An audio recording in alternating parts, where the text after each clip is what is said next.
El caso de Brecht tiene toda la atención de la ciudadanía. Cada vez que el magistrado Francisco Ortega Polanco inicia un juicio de estos que se están conociendo previamente para determinar la responsabilidad penal o no de las 7 personas imputadas por el Ministerio Público, los medios de comunicación y en especial la televisión transmiten las incidencias de este proceso. Incluso hay algunos medios que llevan abogados especializados para explicar lo que está ocurriendo, cuáles son las incidencias y cuáles son los pasos a seguir en el proceso. Nosotros queremos conocer lo que está ocurriendo con el proceso llevado por la Suprema Corte de Justicia en este caso. Hemos invitado a Francisco Álvarez Valdés, abogado, penalista, también experto en Derecho Constitucional, para que nos ayude a entender lo que está ocurriendo en el tribunal, sobre todo con las peticiones, argumentos y solicitudes que han presentado los abogados de alguna de las partes, porque parece ser que todo lo que prima en este caso es el Código de Procedimiento Penal. Entonces, ¿qué es lo que está haciendo el magistrado Francisco Ortega Polanco en el conocimiento inicial de este proceso? Francisco. Bueno, gracias, Fausto. En primer lugar, yo creo que hay que explicar por qué hay tanta atención sobre este caso, sí, por encima de la atención que se le presta inclusive a otros casos relevantes. Y está siendo transmitido en vivo por algunos canales de televisión, está siendo comentado, está siendo seguido por todos los medios de comunicación y por la ciudadanía. Y no puede ser de otra manera porque se trata del caso de corrupción más grande en toda la historia de la República Dominicana. Y no porque lo estoy diciendo yo, sino porque así lo escribió el Procurador General de la República, Jean Alain Rodríguez, en la solicitud de medida de coerción que interpusiera hace ya más de un año. Ahora, bueno, establecido la importancia del caso, cómo comienza a transcurrir el caso, bueno, hay que explicar en primer lugar que hay jurisdicción privilegiada en el caso. Perfecto. Porque hay un senador, entre los 7 imputados, hay uno que tiene jurisdicción privilegiada, que la Constitución establece que es la Suprema Corte el único que lo puede juzgar. Estoy hablando del senador Tommy Galán, el único con jurisdicción privilegiada, pero que arrastra a todos los demás a esa jurisdicción privilegiada. Implica entonces que la Suprema tiene que designar un juez de la instrucción especial, y se le denomina especial porque obviamente el magistrado Francisco Ortega Polanco, que fue designado en esas funciones, no es juez de la instrucción, es juez de la Suprema Corte de Justicia. Se le llama especial porque para este caso, de manera especial, pues va a fungir como un juez de la instrucción. ¿Y cuál es la labor? Y bueno, además está señalar que pues la Suprema Corte eligió a Francisco Ortega Polanco como ese juez de la instrucción especial. Y lo ratificó ante las solicitudes de inhibición y de recusación. ¿Cuál es la función de un juez de la instrucción? ¿Especial u ordinario? Es la misma función. Es examinar si existe la probabilidad de que las personas imputadas pudieran ser condenadas en juicio de fondo. En otras palabras, si vale la pena iniciar un juicio de fondo contra estos imputados. Eso va a depender obviamente de los indicios y pruebas que se le sometan al juez de la instrucción especial. Esa es la primera función, pero no es la única. Son 2 las funciones. Esa que acabo de señalar, sí, si envía a juicio de fondo o no. Si envía a juicio de fondo, se señala que hay un auto de alugar a juicio de fondo. Y si lo rechaza, entonces se dice, antes se llamaba al lugar providencia calificativa, ya no se utiliza ese lenguaje. Ya no se utiliza providencia calificativa. Código, sino un auto de alugar. De alugar. Y si entiende que no alugar a juicio de fondo, dicta un auto de no alugar. Interesante señalar que si dicta un auto de alugar y manda a juicio de fondo, esa decisión no es recurrible. Es decir, la decisión del magistrado Francisco Ortega Polanco no puede ser recurrida si es enviando a juicio de fondo. Si es enviando a juicio de fondo. Si es cerrando el caso, sí es recurrible. Porque la idea es que esa audiencia preliminar que la celebra el juez de la instrucción especial no se convierta en un obstáculo para el conocimiento del juicio de fondo. Si fuese recurrible, entonces habría que conocer los recursos, esperar la decisión antes de comenzar el juicio de fondo. Si se envía a juicio de fondo, van a juicio de fondo sin posibilidad de recurso. Ahora, si se cierra el expediente con el rechazo de la acusación, entonces sí es recurrible porque ya no habría juicio de fondo y eso habría que revisarlo en una instancia superior. ¿Y cuál es la característica del al lugar en el caso de Odebrecht? El magistrado Francisco Ortega Polanco tiene que facilitar los elementos que lo convenzan a él de que hay una probable condena en ese caso. Bien, y eso me lleva a la segunda función que no mencioné ahorita. Sí. Mencioné la de decidir si hay probabilidad de que pueda ser condenado en juicio de fondo, esa es la primera función. Pero la segunda es un examen de las pruebas. Ya. O sea, el juez de la instrucción depura la legalidad de las pruebas, porque las pruebas que se obtuvieron ilegalmente tienen que ser descartadas, y ese es un momento apropiado para esos fines. Entonces, no piensen que ustedes van a ver un juicio de fondo, ahora el conducido por el magistrado Ortega Polanco, porque inclusive allí no se van a poder presentar todas las pruebas, él lo va a impedir. Y lo que puede es recurrir a lo que se denomina el quantum probatorio. Y es decirle a los imputados y al Ministerio Público, no, ustedes no me pueden presentar todas las pruebas, porque esto no es un juicio de fondo. Ustedes pueden mostrarme una muestra o exponer una muestra de las pruebas que tienen. No presentarlas todas porque no se acabaría nunca. Y él valida el uso de esas pruebas. Y obviamente cuando dicta el auto de al lugar y envía a juicio de fondo, en su auto identifica cuáles son las pruebas que pueden utilizarse en el juicio de fondo, luego de haber depurado y haber excluido aquellas que se obtuvieron ilegalmente. ¿Él tiene calidad para excluir pruebas? Así mismo. Ahora, quien tiene que pedirle la exclusión son los imputados y la defensa de los imputados, que tienen que hacer un análisis de todas las pruebas para determinar cuáles deben excluirse porque se obtuvieron ilegalmente y explicárselo al tribunal, y el tribunal tomará una decisión de si la excluye o no. Pero en su auto de envío a juicio va a constar cuáles son las pruebas que son utilizables en el juicio de fondo. Digamos que entonces para cada uno de los imputados este proceso es muy importante porque su estrategia de defensa está vinculado con la exclusión o inclusión de determinadas pruebas. Por ejemplo, testimonios. Se ha hablado de el señor Cruz, por ejemplo, Marco Vasconcelo Cruz, que tiene que venir a declarar, ha dicho Ángel Rondón. Y entonces dicen, bueno, pero tú puedes pedirla.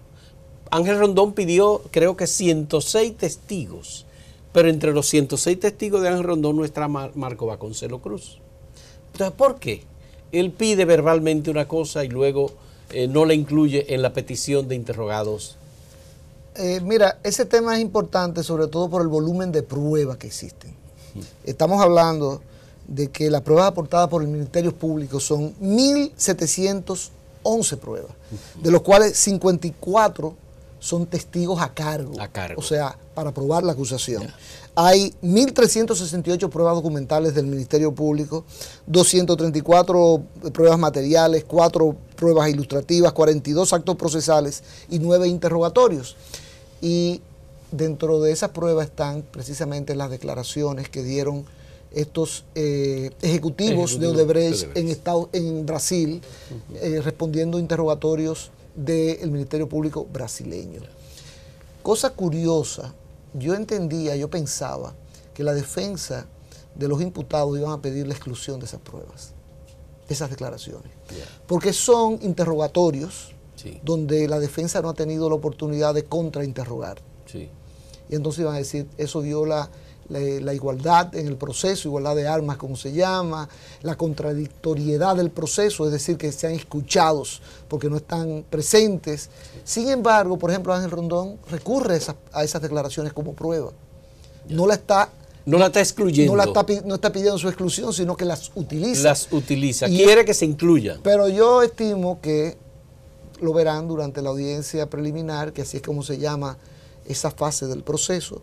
Hay que entender que está dividido en varias fases el proceso, la fase de la investigación, que ya concluyó cuando se presentó la acusación, la fase de la audiencia preliminar, que es esta que está conociendo, y la fase del juicio de fondo. Muy bien. Entonces, aquí lo que estoy señalando básicamente es que en esta fase del proceso escucharemos a algunas defensas tratando de impugnar esas declaraciones pretendiendo que se excluya del proceso. Bien, vamos a hacer nuestra primera pausa en este diálogo con Francisco Álvarez Valdés sobre el proceso preliminar que se está siguiendo a los imputados de sobornos en el caso de Odebrecht.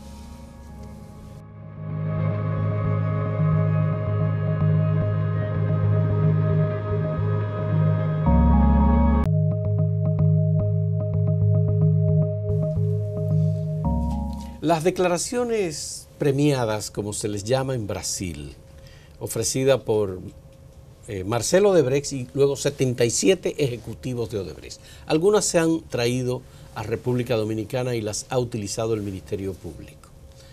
Esas declaraciones premiadas pueden ser todas objetadas o pueden ser validadas por los imputados para que alguna de esas personas precise puntos de vista o informaciones adicionales. Hay lo que se conoce el principio de comunidad de pruebas.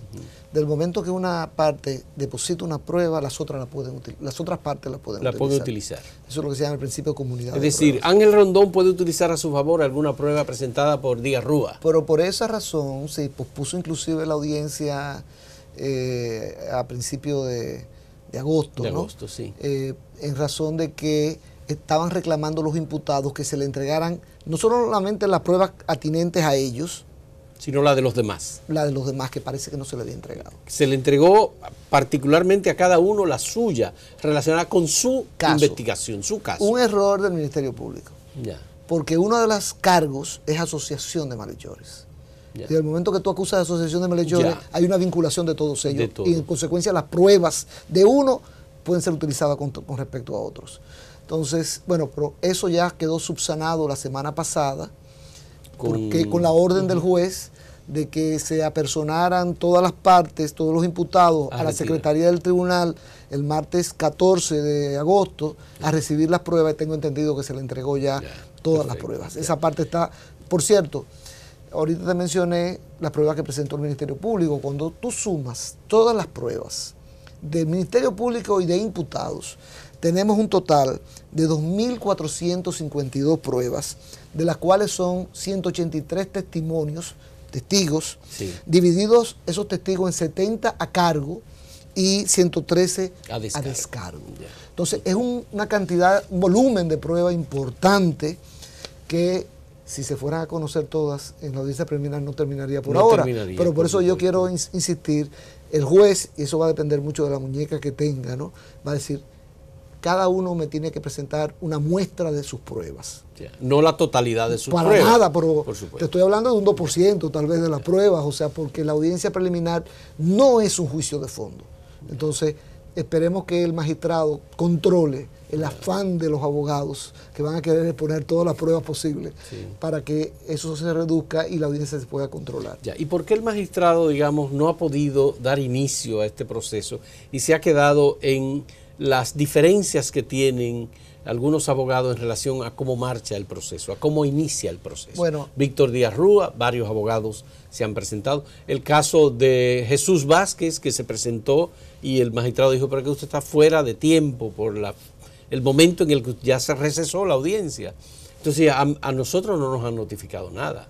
Bueno, dijo el caso del abogado de pero Vázquez. El juez lo que hizo fue reponer el plazo de nuevo. Repuso el plazo. Entonces ahora van a tener la oportunidad. Jesús Vázquez, que no había depositado escrito, no sé si lo ha hecho ya, ahora tendrá la oportunidad de hacerlo, ya habiendo examinado todas las pruebas. El juez, lo que está tratando el juez es de sanear el proceso, purgar el proceso de los incidentes y excepciones. Es una fase previa que ocurre en toda audiencia preliminar, inclusive en la jurisdicción ordinaria. O sea, aquí ha habido 2 recusaciones y solicitudes de inhibición del magistrado que obviamente él ha elevado a la Suprema Corte para que la decida y eso ha retardado el proceso. Dicen que él debió opinar sobre ella, pero nunca opinó. Cosa extraña, nunca había visto un caso de esa naturaleza. Los jueces usualmente, cuando se les solicita la inhibición, deciden en ese momento si la rechazan o la aceptan y explican por qué. Y cuando se les solicita la recusación, por igual. pero sin embargo lo que hizo en las dos ocasiones el magistrado fue elevar, tomar las solicitudes y elevarlas sin opinar si Suprema procedían o no. Ya. Caso extrañísimo, nunca lo ¿Qué había visto. dice el Código de Procedimiento Penal al respecto? ¿Qué es lo que debe hacer el juez? El juez tiene que tomar una decisión y si se le recusa y la rechaza, tiene que suspender la audiencia hasta que lo conozca el Tribunal Superior. Si fuese jurisdicción ordinaria la Corte de Apelación, aquí, como es jurisdicción especial de la Suprema Corte, es el Pleno de la Suprema Corte de Justicia. Ya. Pero tú me decías que por qué ha sido tan lento el inicio. Sí. Bueno, pues siéntense, busquen su cocaleca, porque esto va para largo. Va para largo. Yo estuve contabilizando los incidentes y excepciones que todavía no se han conocido y sobrepasan. Aparte de este 21 de agosto que se va a iniciar de nuevo el proceso, ¿hay otros incidentes? Sí, sí, hay creo que alrededor de 26 incidentes, para dar el número exacto, son más de 20. Creo que el número exacto son 26. Cada uno de los imputados tiene incidentes, ha depositado un escrito de incidentes. Y a veces dentro de su propio escrito de defensa están previamente los incidentes y excepciones, desde inconstitucionalidad, de prescripción, de la acción penal. Y en esta parte del proceso, ¿el juez está obligado a escuchar la exposición de esos incidentes? ¿Qué hizo el juez? Dictó un auto diciendo, todos estos incidentes que me han depositado por escrito los voy a conocer en audiencia. Eso es, se van a tener que oralizar en audiencia. Ya. Quien presentó el incidente va a tener que explicarlo de viva voz ante el juez y obviamente el juez lo va a decidir en audiencia, no ya fuera de audiencia. Eso fue el auto que dictó el tribunal. Y va a tener que conocer, repito, 26 incidentes. Por ejemplo, Víctor Gómez Díaz. Víctor Díaz Rúa. Sí. Plantea que como le dieron una exclusión, un archivo provisional a Radamés Segura, por un caso de una obra donde él estuvo involucrado, él debió seguir la misma suerte. Y se está violando el principio de igualdad con que deben ser tratadas las personas en los tribunales. Porque se le dio un archivo y a él se le envió a juicio por los mismos hechos. Yo no estoy de acuerdo con ese argumento de Víctor Díaz, pero eso es un incidente que va a tener que resolver el juez. Creo que Tommy Galán también presentó otros incidentes. Sí, la mayoría han presentado incidentes. Ahora, ¿qué va a hacer el juez? ¿Cuál técnica va a utilizar para abreviar el proceso? Si el juez comenzara a conocer uno a uno y a decidirlo uno a uno, cada vez que termina de escuchar un incidente, que eso incluye escuchar a la parte que lo presentó, darle la palabra al Ministerio Público para que opine, volver a darle la palabra a quien lo presentó y finalmente la palabra al Ministerio Público para que vuelva a opinar. Un incidente se puede tomar un día completo. Y si el juez se retira a deliberar para venir con el fallo, la deliberación puede tomar también tiempo. ¿Qué va a hacer el juez? Reservarlo, como tú dijiste. Va a reservar la decisión para fallarla junto con la decisión final. Con la decisión final. Y de esa manera se va a ahorrar todos los procesos de deliberación que tendría que hacer por separado. Se han mencionado mucho los artículos del 290 en adelante en el Código Procesal Penal. Pero hay un artículo del Código Procesal Penal que es el 298, que yo lo voy a leer para que tú me digas si se corresponde o no con lo que se está pidiendo. Cuando se presente la acusación, el secretario notifica a las partes e informa al Ministerio Público que ponga a disposición de las partes los elementos de prueba reunidos durante la investigación, quienes pueden examinarlos en el plazo común de 5 días. Por el mismo acto, convoca a las partes a una audiencia oral y pública que debe realizarse dentro de un plazo no menor de 10 días ni mayor de 20 días. Que el Ministerio Público ponga a disposición de las partes los elementos de prueba reunidos durante la investigación. Ese tema fue debatido en la audiencia anterior, cuando las partes decían, no tenemos acceso a todas las pruebas. Y el Ministerio Público decía, está en el tribunal. Sí. Pero el código tú lo acabas de leer y eso no necesita interpretación. El secretario le pide al Ministerio Público que ponga a disposición de las partes. Sí, pero ahí me refiero, ahí quiero hacer la pregunta. Hay quienes están pidiendo que el Ministerio Público ponga a disposición de las partes los documentos reunidos en la investigación. incluye los documentos no utilizados por el Ministerio Público. Vale decir, recepción de toda la documentación proveniente de la Superintendencia de Bancos, proveniente de la Dirección General de Impuestos Internos, todas las microfílmicas de cheques, documentos, etcétera, aún no utilizados por el Ministerio Público, pero reunidos durante la investigación.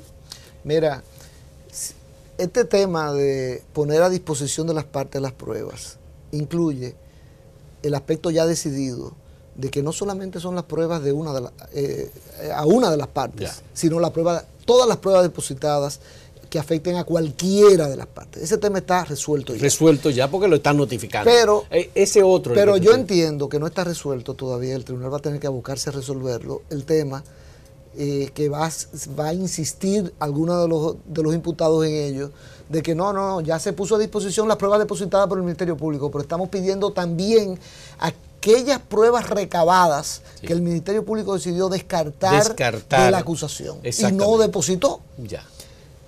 La realidad es que no existe una tradición, oye bien la palabra que estoy utilizando, no existe una tradición de que el Ministerio Público ponga a disposición de las partes aquellas pruebas que no está utilizando. Eso yo no me recuerdo de ningún caso en que se haya ordenado al Ministerio Público poner a disposición de las partes pruebas no utilizadas en la acusación. Porque ahí viene un argumento, las pruebas tienen que ser pertinentes.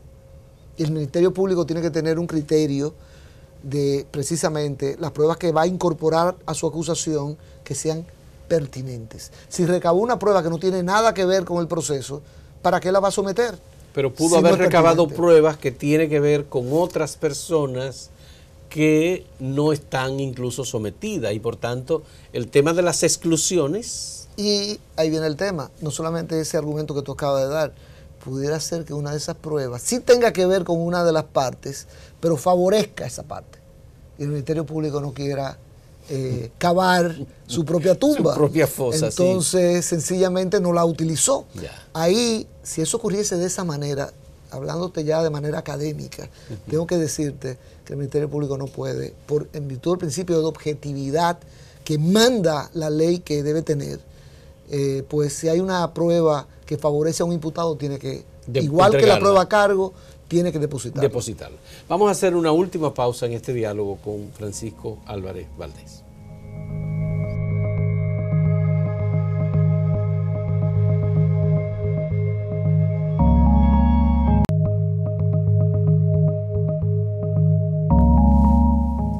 Bien, concluyendo el caso del artículo 298 del Código Procesal Penal, entonces el Ministerio Público está obligado a entregar las pruebas que favorecen a determinados imputados. Sí. Pero aún no la haya utilizado. Aún no la haya utilizado. Okay. Pero yo tengo que decirte, yo quiero insistir en el tema de la pertinencia. Yeah. Quien juzga la pertinencia de si la prueba es pertinente o no para presentarse con la acusación es el Ministerio Público, que es el que va a presentar la acusación y no va a presentar una prueba impertinente porque entonces sería excluida por el tribunal por esa razón. O sea que pudiera perfectamente pararse en ese principio de la pertinencia para decir, las pruebas que no hemos depositado son impertinentes, en consecuencia no vamos a depositarlas. Pero se corre el riesgo de que el proceso no sea completo en relación o de que el tribunal decida, no, el Ministerio Público, queremos que la deposite. Que la deposite. Es una decisión ya del tribunal. Ya. Porque como Ángel ha tenido tantas actividades, por ejemplo, es el principal imputado, sería bueno determinar, por ejemplo, si la Superintendencia de Bancos remitió cheques emitidos por él, ahí se va a ver quiénes fueron los que recibieron cheques de y Rondón. Sobre todo que está ya probado, probado, el dinero que salió de Odebrecht y fue para Ángel Rondón. La cuenta de Ángel Rondón, ¿hacia dónde fue? Pero lo que falta es hacia dónde fue el dinero. Exactamente. Después que salieron de la cuenta de Ángel Rondón, ¿a dónde fue a parar? Y luego me gustaría, Francisco Álvarez, saber, ¿qué va a ocurrir con las delaciones premiadas? ¿Es posible utilizar tecnología nueva como videoconferencias para interrogar a Marcelo Odebrecht y a otra de las personas que ha sido señalada por el Ministerio Público con delaciones premiadas? Bueno, yo te señalaba anteriormente que el testigo, tiene que someterse al contradictorio. Yeah. Y obviamente, no importa quién lo presente, las demás partes tienen la oportunidad de contrainterrogar. y eso es fundamental dentro del debido proceso. El Ministerio Público no lo utilizó, perdió una oportunidad, pudo haber perfectamente utilizado el capítulo del Código Procesal Penal que trata de la colaboración judicial internacional y pedir a las autoridades brasileñas que permitan que esos condenados allá puedan deponer como testigos en el juicio acá en República Dominicana vía videoconferencia y utilizando la tecnología que ya es algo que se utiliza con mucha frecuencia. ¿Se ha utilizado en los tribunales dominicanos? Mira, en primer lugar, Brasil es el líder latinoamericano en el uso de ese tipo de tecnología. Yo estuve revisando, Brasil lo hace constantemente. Yeah. No solamente interrogando gente que está fuera de Brasil, sino interrogando gente que está en Brasil y va hacia otros tribunales fuera de Brasil. Pero aquí en República Dominicana, la Fiscalía del Distrito Nacional, que es el área donde yo principalmente me muevo en mi ejercicio profesional, la Fiscalía del Distrito Nacional ha utilizado en más de 20 ocasiones esa tecnología.